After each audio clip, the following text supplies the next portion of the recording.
Welcome, everybody. Schönen guten Tag, schönen guten Abend zum Vortrag von Stefaniia Demchuk. The presentation is going to be in English, and so is my introduction. I'm very happy to introduce Stefaniia Demchuk to you. She's an assistant professor of art history at Taras Shevchenko National University, Kyiv, and currently a research fellow at Masaryk University in Brünn. Her PhD was on early modern popular culture in the Netherlands, and she is also currently working on a postdoctoral project devoted to the culture of memory and art of 16th century Netherlands. Her talk today, however, is of a different nature, not strictly related to Dutch Golden Age, because it's a study of historiography within a project that is currently being executed in Brno by Matthew Rampley, which looks at exchanges between Western and Eastern European art histories. And the title of her presentation tonight is Decolonizing Ukrainian Art History, which is of course very interesting because colony and Ukraine, we had a German-Polish conference the other day where Ukraine and Polish were discussed in terms of empire and colony. So we are very eager to learn a new perspective here. Thank you very much for coming. Good evening, everyone. I'm really grateful for the invitation to speak to you today. I'm grateful for Professor Fedir for inviting me. And I feel also quite privileged to talk about history of Ukrainian art history right now, because I think that today is quite a pressing issue, and we feel that we need to write about art of Ukraine and art of different countries of the world differently than we did before. So not far from the place where I live now in Brno, on Brno which is a square, there is a memorial to the victims of the World War I, people murdered by the Nazis, and those perished during the communist regime. A similar memorial could have been erected in every Ukrainian city, town, or village, since Ukraine's history has a lot in common with the Czech one. However, one can find in Ukraine only the memorials to the victims and soldiers who perished in VV2. In fact, those monuments are not even consecrated to World War II, but the Great Patriotic War, a term coined by the Soviet propaganda to refer to the period from 1941 through 1945. Astoundingly, virtually no memorials to the fallen in the World War I, no victims of the totalitarian Soviet regime can be found anywhere in Ukraine. That situation is a conspicuous product of the Soviet and later Russian politics of memory that was imposed on Ukraine and internalized.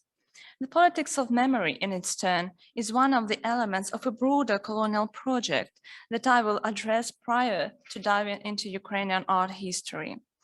The Russian colonial narratives continue to shape and affect Ukraine's internal policy and international image, making others perceive Ukraine through the Russian lenses. The present paper aspires to spark a discussion on Ukrainian art history from a post-colonial perspective. I consider this as a first step toward reassessing Ukrainian art and art historiography and examining them from a transnational perspective. I shall start by addressing the genesis of the art history in Ukraine and its methodological underpinnings. Then I proceed with exposing the changes introduced in the Soviet times that resulted in terminological ambiguity that affects modern studies and hinders the progress in working out a uniform international recognition. In this part of my speech, I shall try to pinpoint the reasons that inspired art critic Alexander Lopokhov to argue in 1985 that the theory of art is absent in Ukrainian scholarship. In the final part of my speech, I shall address the Ukrainian art historiography after 1991, concluding with decommunization and derussification as parts of the contemporary process of the decolonization and establishment of the new Ukrainian art history. Considered in a wider intellectual context, Ukrainian post-colonial experience can shed light on the peculiarities of Eastern European colonialism and ways of overcoming them. Historian Richard Cohen, in his Making History, cites a 1989 article by Ricky Kirsten, who commented on Japanese after-war revisionism and its manifestations in the school textbooks. By depicting Japanese war criminals as victims of Western imperialism, revisionists want their school children to memorize pre-war Japan as a heroic nation that struggled to free its Asian neighbors from Western aggression. It is amazing how similar it sounds to our ears now when Russia invaded Ukraine under the false pretext of saving the Russian-speaking people in Ukraine and defending Ukraine from becoming a colony of the USA. It means that there is a common underlying principle behind the Russian and Japanese colonial narratives. Both were constructed in their opposition to the West, mainly to Western Europe and the USA, and to its cultural and geographic expansion. Both were used to justify military aggressions, deportation, rape, and murder of civilians. Finally, both aimed at turning aggressors into victims who were made to defend themselves in order to survive. But there are differences too. Unlike Japan, the Russian national idea is grounded on the irredentist dogma of the true united Russian nation, with the Russian nation being as a big brother for the other two, Little Russians, Ukrainians, and White Russians, Belarusians. They are to be united under one great Russian rule, profess one religion, the Eastern Christian Orthodoxy, and speak one Russian language. Therefore, the lands of Ukraine and Belarus are to be purged from the foreign influences and religion. They are not entitled to build their own national identities and to enter unions with other countries without the supreme permission from Russia. This dogma underpins every aspect of the Russian policy towards Ukraine and Belarus. As I shall argue, it is also crucial for the development of our history in Ukraine. The first thing I need to discuss really briefly is the term Little Russia that is still used by Russian propaganda. The term has a Greek origin and was used by the patriarchs of Constantinople to refer to the smaller or less populated part of Rus. By no means Little Russia at the beginning was meant to stand for the whole territory of present-day Ukraine. Only in the middle of the 17th century, it was broadened to the other territories of the so-called Hetmanshchina.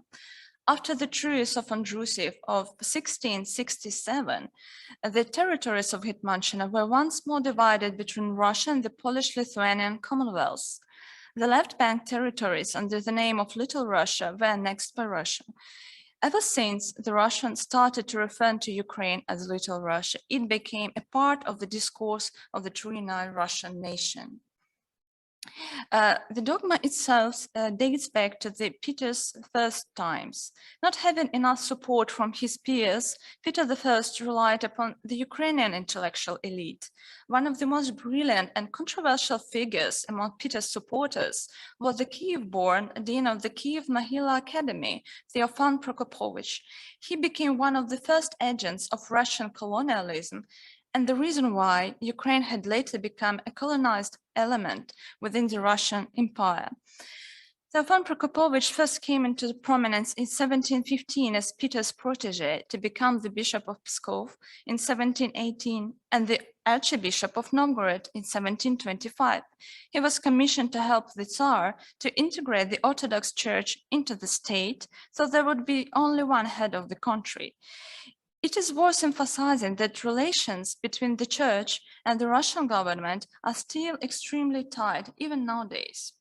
The political centralization and integration of the Eastern Orthodox Church into the state were followed by the introduction of the imperial cultural policy and linguistic marginalization.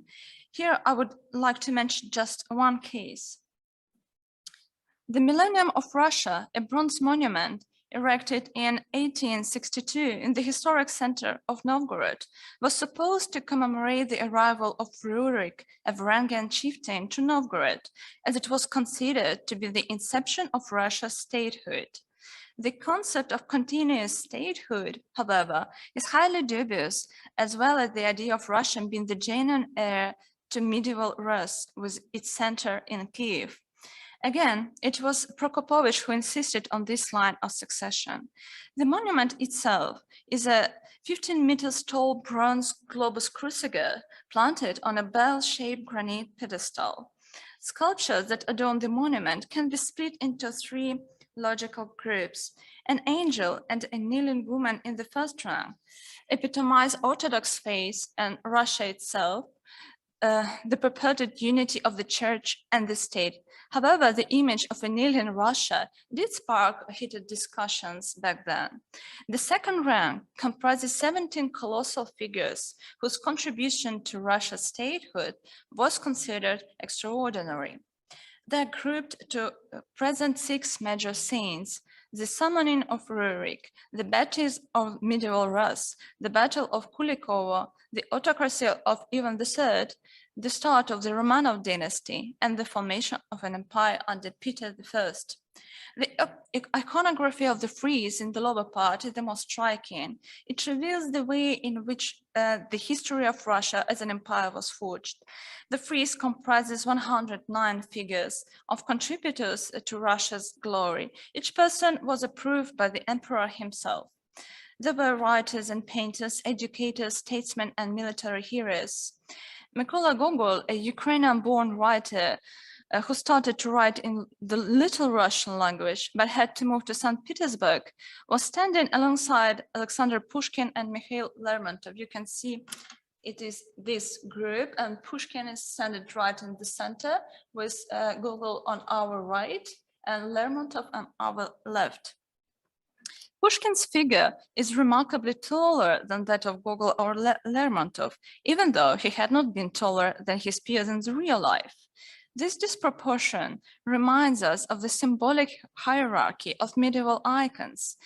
Amongst educators were portrayed Byzantine brothers Cyril and Methodius, who are said to have authored the Slav alphabet, Olga, who was a regent of medieval Rus on behalf of her son Svetoslav, and her grandson Vladimir I, who installed himself as the ruler of the Rus and baptized the country.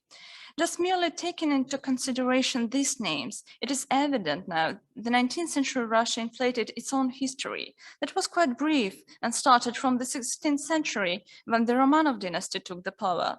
They strive to associate themselves with the medieval Rus, with a center in Kyiv ruled by a Varangian dynasty that had nothing to do with the present-day Russia. Moreover, the imperial cultural policy tried to appropriate the Lithuanian history too. 3 Lithuanian rulers, Algirdas, Gediminas, and Vytautas, were proclaimed to be Russia's allies, fighting with Poland for the Ruthenian territories. A very dubious statement, to say the least. Moreover, the brief alliances with Lithuania were presented as proof that Lithuania too was destined to reunite with Russia, which actually happened during the Soviet times. The most controversial part of the monument is devoted to the display of the Russian military heroes. The great Prince of Kyiv Svetoslav, the Prince Danilo of Galicia, Ukrainian Hetman Bogdan Khmelnytsky, and Ukrainian Prince Konstantin Ostrovsky were surprisingly included in the roster of the Russian military glory, together with Ivan Susanin, Mikhail Kutuzov, Ivan Suvorov, or Yermak, a rather mythical conqueror of Siberia.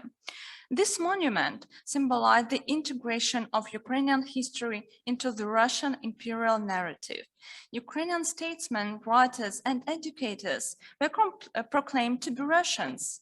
This strategy will be adopted by Soviet authorities and intelligentsia and their post-Soviet successors, and I will put these claims in the context of the Soviet and modern art historical narratives.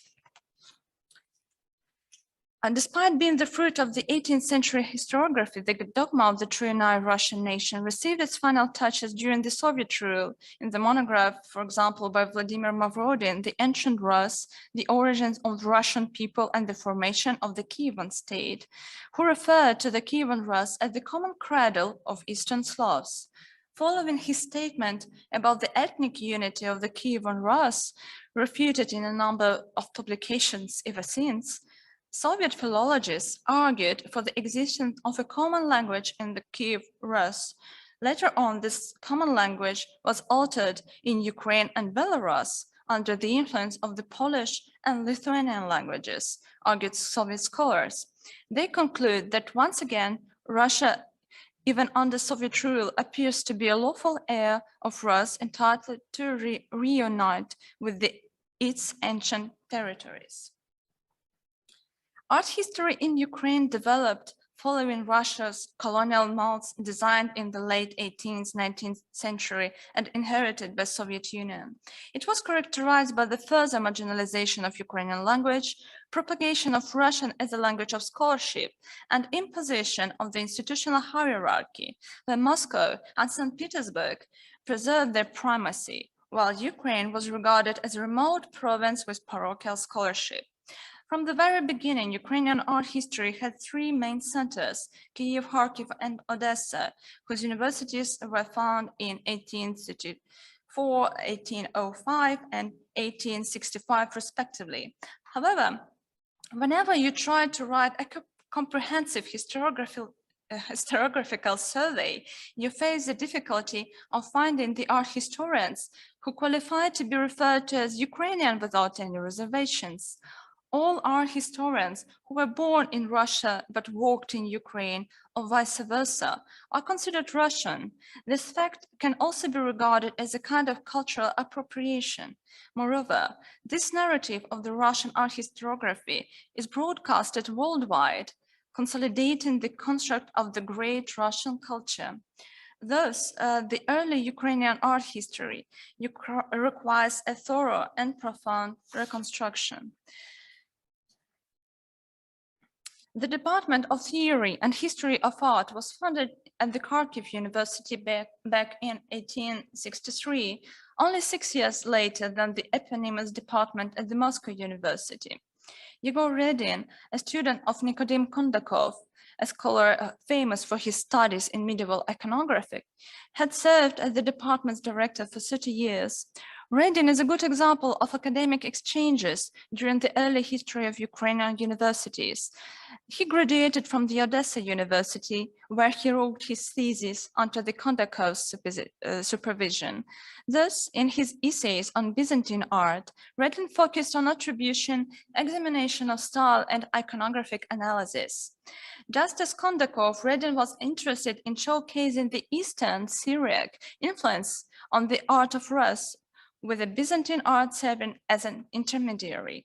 In his further studies, he followed the Kondakov's trail and explored Greek and Italian influences on the art of medieval Ukraine, employing iconographic analysis and searching for stylistic similarities. Fedir Schmidt was another important art historian from Kharkiv, who to a certain extent can be considered as a follower of Kondakov and Redin's. Schmidt was born and educated in St. Petersburg. He moved to Kharkiv in 1912 after graduating from the University of St. Petersburg. Schmidt worked as a professor at the Department of Theory and History of Art at Kharkiv University until 1921, when he moved to Kyiv to take over the archaeological commission of the All-Ukrainian Academy of Sciences and lecture at the Kyiv Arts Institute.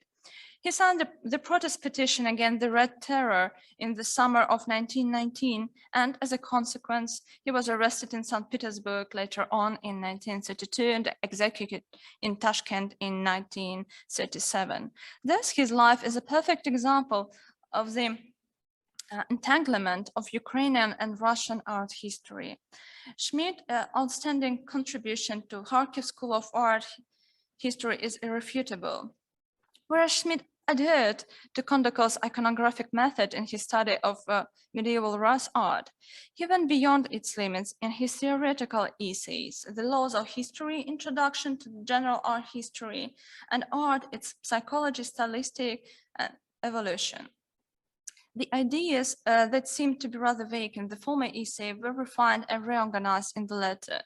Drawing on Vico's concept of the cyclical development of culture and history and Werflin's categories, Schmidt proposed a six-parted model of the art historical development and identified a core artistic problem for each period. First, irrealism, the problem of rhythm. Second, idealism, the problem of form. Third, naturalism, the problem of composition. Fourth, realism, the problem of action. Then fifth, illusionism, the problem of space. And the last, impressionism, the problem of light. Unfortunately, following his tragic death and repressions against his students at Kharkiv University, the theoretical research perished too. The art historical research in Kyiv started with the establishment of the Imperial University of St. Volodymyr in 1834. At first, it was only a cabinet of fine arts that stored the actual artworks confiscated from the Lyceum Kremenetsky. It was closed several years earlier because of the Polish upheaval of 1830-31. The cabinet was turned into a department of theory and history of art in 1875 and existed until the revolution, when it was transferred to the Ukrainian Academy of Arts. Grigory Pavlutsky, the future head of the department, was born in Kyiv. He received a classical education at Kyiv Grammar School and entered the university to study classical philology. During his studies, he shifted his focus to Greek art and devoted his master thesis to the genesis of the Corinthian order. At first, Pavlutsky got a negative review from Adrian Prahov, who held a professorship in the department at that time. Prahov, who was born in Belarus and educated in St. Petersburg, treated Pavlutsky with contempt, often adopted by the Russian intelligentsia toward their Ukrainian peers. Fedir Schmidt, the dean of the university, considered the review a result of a conflict of interests. Pavlutsky might aim at becoming professor too, and appointed other reviewers who praised Pavlutsky's research. Nevertheless, after a couple of essays on Greek art, Pavlutsky decided to switch to Ukrainian art, considering it a safer option. Pavlutsky's method developed on the comparativist approach. He compared artworks of different periods and different masters in order to probe the connections between them. In his essay of early 1900s, boldly titled On the Link Between Art and Culture, he also argued that artworks must be put into the historical context. Basically, he argued for Kunstgeschichte that became one of the dominant approaches in the European art scholarship of the first decade of the late 19th and early 20th century. Russification and cultural appropriation continued under Soviet rule despite the short-lived policy of Ukrainization of the 1920s. However, they were not the only tools of oppression and colonization. The new terminology, the so-called newspeak, was imposed. The newspeak isolated Soviet humanities from the outer world, and the history of art followed the suit. The so-called искусствоведение, мистецтвознавство in Ukrainian, merged the theory and history of art and art criticism into a methodologically heterogeneous mixture.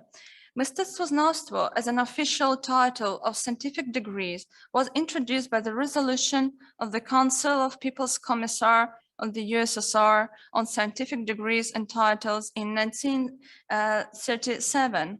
The title of the degree carved a deep rift once and for all between the Soviet scholarship, including its Ukrainian branch, and the Western world. Nomen est omen, despite the preservation of the Department of Theory and History of Art, Soviet science of art had lost its structure and disciplinary clarity.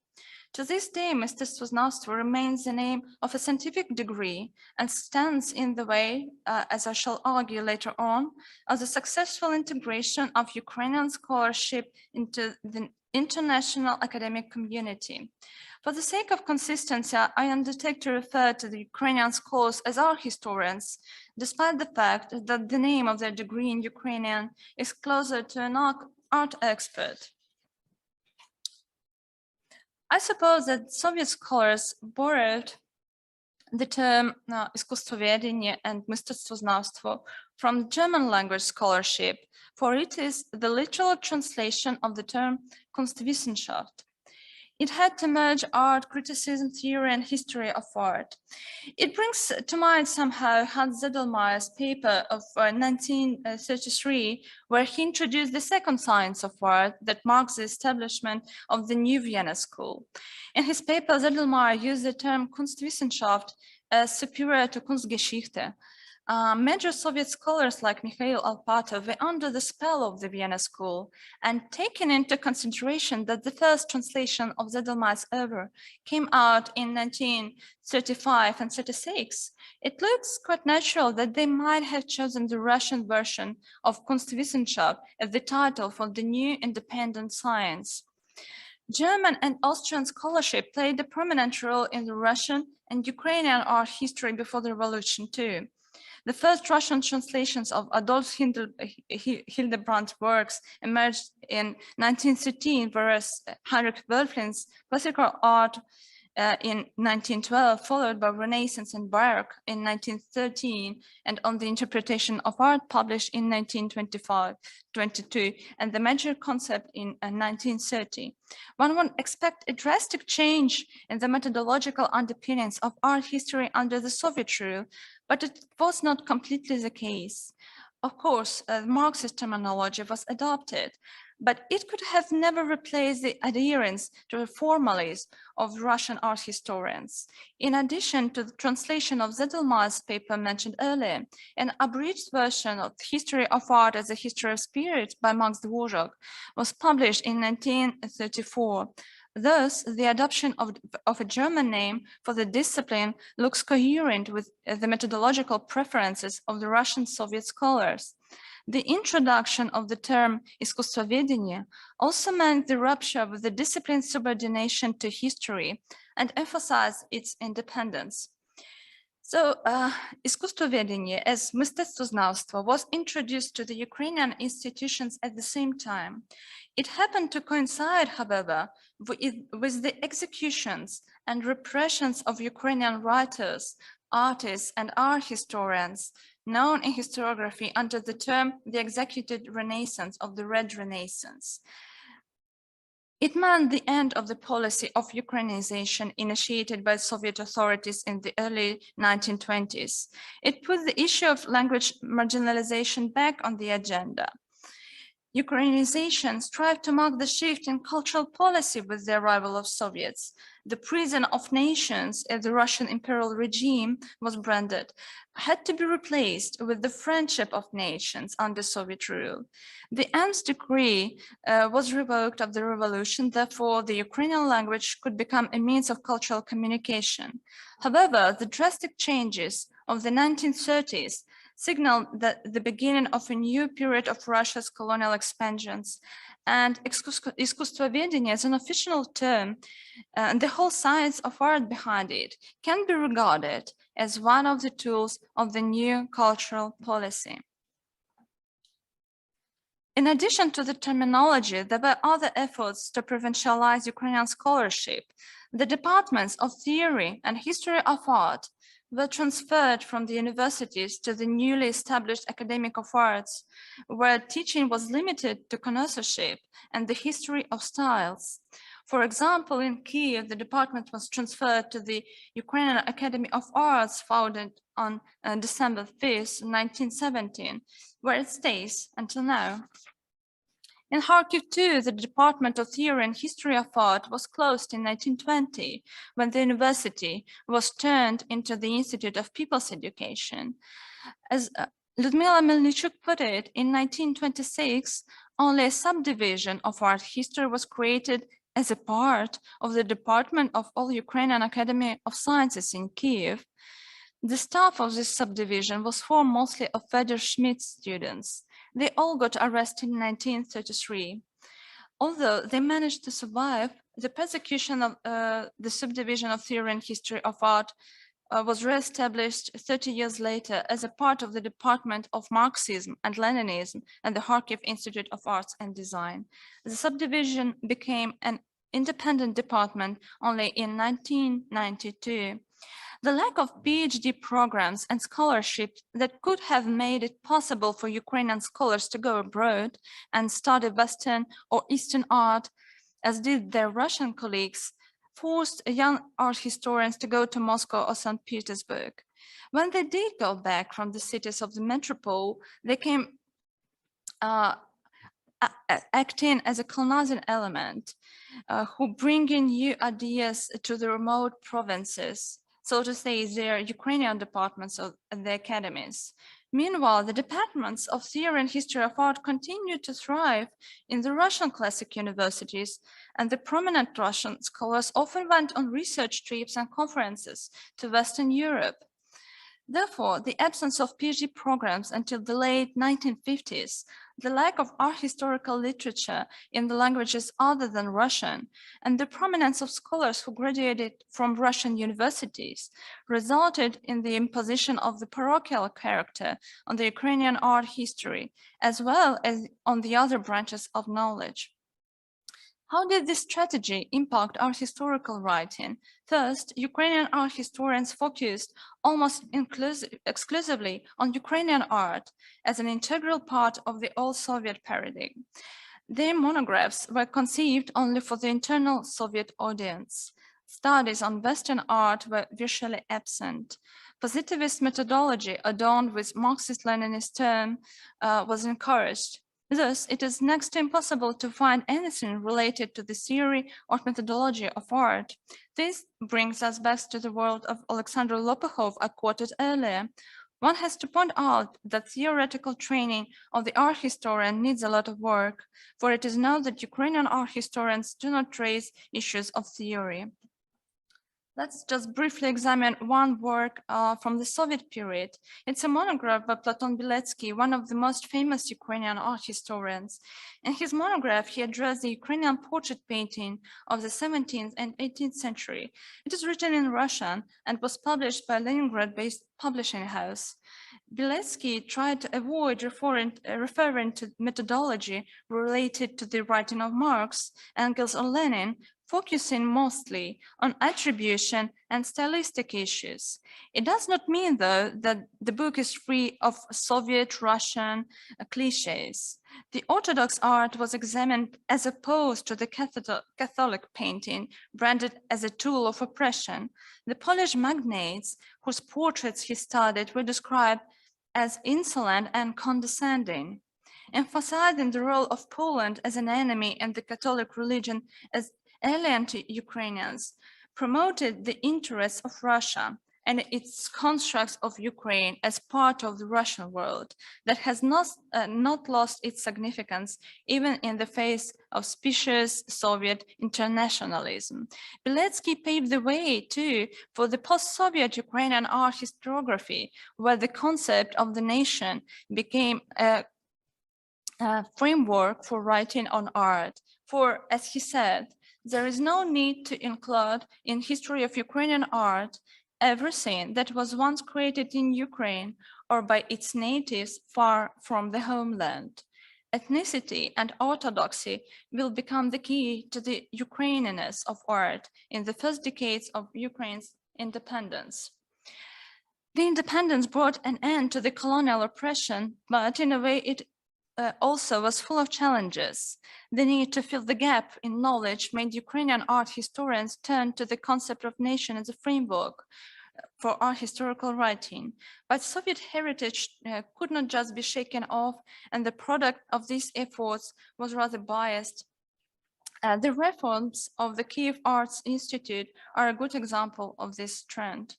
As artist and curator Ladana Konechna put it, Reforms were limited to bringing back the original title, the Ukrainian Academy of Arts, and the restoration of the structure introduced by the Statute of 1917, aiming at holding personal workshops with students assigned to one of their electives. Several new workshops were established, but respect to the Department of Theory and History of Art, the only change at the beginning consisted in the introduction of art management into the curriculum in 1992. With respect to art historiographical production, publishing of encyclopedias, surveys of Ukrainian art, and biographies of artists dominated the landscape. Alisa Institute of Art Studies, Folklore and Ethnology published the history of Ukrainian art in 6 volumes and the history of Ukrainian applied arts that can be considered as an epitome of the Ukrainian national art historiography. The use of the term Rus Ukraine when referring to the period from 13th until the first half of the 16th century exposes the underpinning idea of building a continuous narrative of Ukrainian art as an uncontested entity. Also, looking for Ukrainian tradition in the art of that period is rather premature, since the territories were divided between the Polish-Lithuanian Commonwealth and the Grand Duchy of Moscow, and thus the history of art were too entangled. The rationale for ignoring the artworks created on the territory of Ukraine by artists of a different nationality also seems rather dubious. The establishment of the Modern Art Research Institute in 2001 was a way to deal with the Soviet inertia, plugging the other traditional art historical institutions that were reluctant to accept the contemporary art as well as the postmodern methodology. However, their research output proves the impossibility of tectonic change within this modern paradigm of mistecostwotwórstwo. For example, the almost total absence of work in theory and methodology of art is quite representative. Only Alexander Klekovkin, who is corresponding member of the National Academy of Arts, addressed the issues of methodology in a range of his essays and handbooks. In the most recent handbook, Art Methodology of Research, Klekovkin tried to shortlist the prominent school and methodologies of the 20th and 21st centuries, but ended up with a rather confusing survey of scholarship, hardly relevant to contemporary art history. He expatiates upon mythological and ethnological approaches, but fails to mention the Vienna School of Art History or iconology or visual culture studies. The review of Ukrainian art historiography remains sporadic and biographical. One of the rare attempts to write a more cohesive account of the art history was made in the book by Mikhailo Krivolapov, an art critic. Of course, he was writing about the genesis and the evolution of mistecostwotwórstwo in Ukraine, which makes his study inconsistent. He keeps shifting from art historians to art critics with an emphasis on the latter. Also, he ventured to topple the Soviet narrative of Ukrainian art historiography and present its achievements. Krivolapov nevertheless had never questioned the validity of term mistecostwotwórstwo. Another issue with Krivolapov's survey consists in the fact that he lists the literature or mentions important scholars, failing to analyze their contribution to the field. Thus, the reader can only guess about the key ideas, methodological approaches, or weaknesses of the preceding scholarship, since, as it was common in Soviet surveys, the historiographical review remained superficial. Although the facts he gathered still can be a starting point for the further discussion on the Ukrainian art historiography. The war of narratives was another characteristic feature of the 1990s that gained momentum over time. The notion of the Russian avant-garde is one of the most prominent cases. For a long time, painters who worked principally in Moscow in the 1920s were known in Western Europe as Russian avant-garde artists, although their origin and identity were not homogeneous.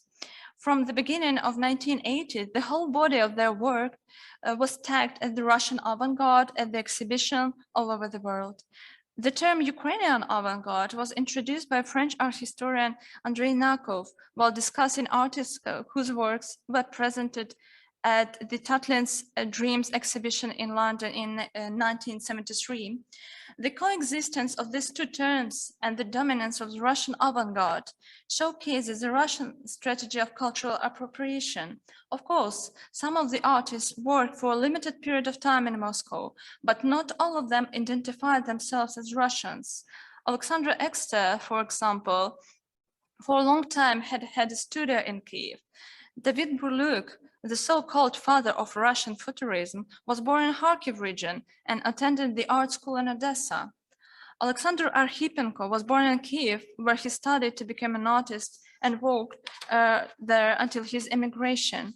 Thus, the acknowledgement of the entanglement of avant-garde history has to be an important step towards a less biased and politicized history of art. Despite the clashes over the Soviet heritage, bizarre friendship with Russia, however, went on. Academies had been using Russian handbooks in theory and history of art. Some of the hard-nosed ex-Soviet professors continued to lecture in Russian. Thus, the pending inevitable confrontation between the two trends, the national and post-Soviet spirit of the friendship between nations, so say between Russia and Ukraine, was about to erupt. The Revolution of Dignity exposed all discrepancies in Ukrainian art history and made the community face the identity crisis. The Revolution of Dignity of 2013-14 proved to be a turning point for Ukrainian art history, since it forced Ukrainian art historians and the whole society to consider the consequences of the lasting and deeply rooted colonial legacy. Decommunization is a process of dismantling the heritage of the communist state institutions, culture, and psychology in the post-communist countries was also a first step to the breakup from Russia, where pro-Soviet feelings were still quite strong.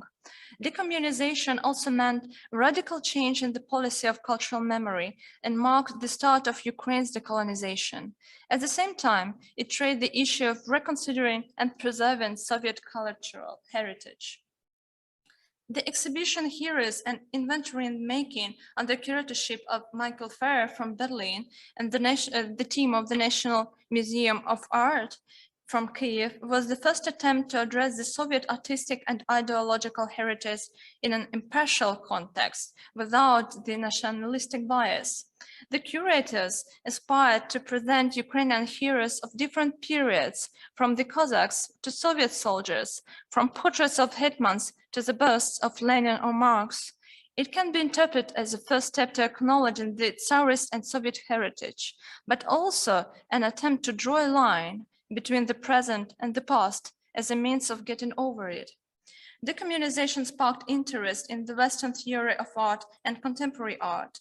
Given the absence of significant theoretical or methodological works in Ukrainian scholarship, the emergence of Ukrainian translations of important essays by Western art historians was expected. However, they were published by the small publishing houses, while their bigger and older counterparts, like Rodovit or Mistectvo, continued to focus on the catalogs, biographical sketches, or albums created for a wider public. For example, IST Publishing focused on contemporary art and theory. They published the translation of John Berger's Ways of Seeing, Hans Ulrich Gumbrecht's productions of Present, interviews of Henri Cartier-Bresson, a collection of essays edited by Bruno Latour and Rem Koolhaas, or Pascal Guillen's Performing the Common City. Despite the outbreak of the war, the Ukrainian translation of Camera Lucida by Roland Barthes was released a couple of months ago by Moksoba, Museum of the Kharkiv School of Photography. This period also witnessed a change in the institution of art historical education. That is to say, the aggravating decline of the National Academy of Arts and the establishment of the Department of Art History at Taras Shevchenko National University of Kyiv. As Lada Nakонечный described the crisis in the National Academy of Art, the structure of the academy and its curriculum had only abysmal changes since the last reform, making it impossible to introduce new courses in contemporary art, both in practice and theory. The Department of Theory and History of Art there is following the suit. Despite the introduction of art management in the curriculum, the staff commission for the course had received education back in Soviet times mostly, and were reluctant to accept and teach, for example, social art history or visual studies. Thus, the establishment or the restoration of the Department of Art History at Taras Shevchenko National University of Kyiv was an important step in the modernization of Ukrainian art historical knowledge and scholarship. The loss of the monopoly infuriated the colleagues from the National Academy of Arts. They accused the founders of the department of the lack of professional skills and the proper art historical training, since the initial staff of the department consisted solely of the trained historians. However, a different academic background proved to have its own benefits. The curriculum of the newly established department included courses in theory and methodology of art. Students were taught the methods of social art history and anthropology of image, semiotic and iconological analysis, in addition to iconographic and formal analysis. The department also offered courses on contemporary art and curatorship. The establishment of the department became an element of the decolonization of art historical education and scholarship. The lack of the Soviet-based education in Mr. helped the staff to forge a new kind of academic identity in a different, mostly Western context. It shows not only in their approach to education, but also in their own research, focusing on the Western and non-Ukrainian art, rather uncommon for Ukrainian art historiography. Of course, Westernization cannot be the only way to decolonize a discipline, but it's also true that without acknowledging and digesting the ideas and methods of Western and Central European scholarship, the new Ukrainian art history won't emerge. Bringing Ukraine back into the East Central European context also implied its reintegration into the academic discourse. An example of the evolution of a different kind of art historical writing is the book, The Permanent Revolution, Art in Ukraine, the 20th to the early 21st century, published by Alisa Lozhkina, a curator and journalist, who has not graduated from the National Academy of Arts, but from the Kyiv Mahila Academy, which is another proof of the impossibility of a change within the system inherited from the Soviet Union. The book is a coherent account of Ukrainian modern art under the Soviet regime and in the times of independence, but it avoids discussing the concept of Ukrainian art, which is problematic given its entangled history. Although the title did suggest that author will discuss the art in Ukraine as a territory and not about Ukrainian art as something belonging to the national discourse only. Ukrainian art critics and historians berated the book. Its author was accused of being biased and subjectivistic, breaching the standards of academic writing and misusing the terms and concept. But in my opinion, it was too a conflict of the discourses. From the very beginning, Ukrainian art historians created the texts only for the internal use that were quite different from the texts intended for the Western readership. Thus, Alisa Lozhkina's book, which was intended for foreign readers, inevitably contained facts all too well known to Ukrainians, or discussed the personalities sanctified by the national history of art in a way that could be considered offensive. Therefore, the period from the Revolution of Dignity until February 2022 can be considered a window of possibilities. The educational and professional background of the new generations of Ukrainian art historians became more heterogeneous and their contacts with the international community more robust. These trends made inevitable the confrontation with the pro-Soviet art historians who continued insisting on the traditional way of art historical writing imposed in the 1930s paradigm. This confrontation, as I shall argue, has to evolve into the new Ukrainian art history, as opposed to the traditional mestistoznawstwo that is a Soviet construct and therefore is unable to cope with its own limitations. Therefore, it too has to be decommunized. The open war Russia started on the February 24 made decolonization the most pressing issue and sparked a series of heated debates. What started as a decommunization eventually transformed into derussification that questions every aspect of Russia's cultural memory, infiltrating the Ukrainian scenery. What does the change in historical narrative mean for Ukrainian art history? Firstly, we have to denounce the term Mr. Sosnavstvo as one of the colonial tools. Even though Ukrainian art historians have done amazing work with preserving, describing, and attributing artworks, one still has to step further than the positivistic documentation, which is impossible within the current paradigm. Then the notion of the Ukrainianness in the art of Ukraine has to become a subject of a discussion, as once happened with the Englishness of the British art. It might pave the way for Ukrainian art history to go beyond the national paradigm and focus on intricacies of its own history that are not worthy of staying in oblivion. Ukraine also has to take its rightful place in the East Central European context. It means connecting periphery, as Petr Piotrovsky suggested, and opting for transnational research. The absence of Ukraine from the big projects funded by ERC, for example, as a continuity rupture, art and architecture in Central Europe, CRACE, or art historiographies in the Central and Eastern Europe, and inquiry from the perspective on entangled history, has to be dealt with by establishing the networks for further cooperation within the projects designed for international teams. The Ukrainian art historiography will have to address the new readership and adjust, as suggested by Matthew Rampling in his recent papers on challenges of writing modernism in Central Europe. Facing these challenges means confronting the imposed standards of Mr. Sosnavstvo. However, no matter how painful these changes might be, they are the only way to establish a decolonized new Ukrainian art history. Thank you for your attention.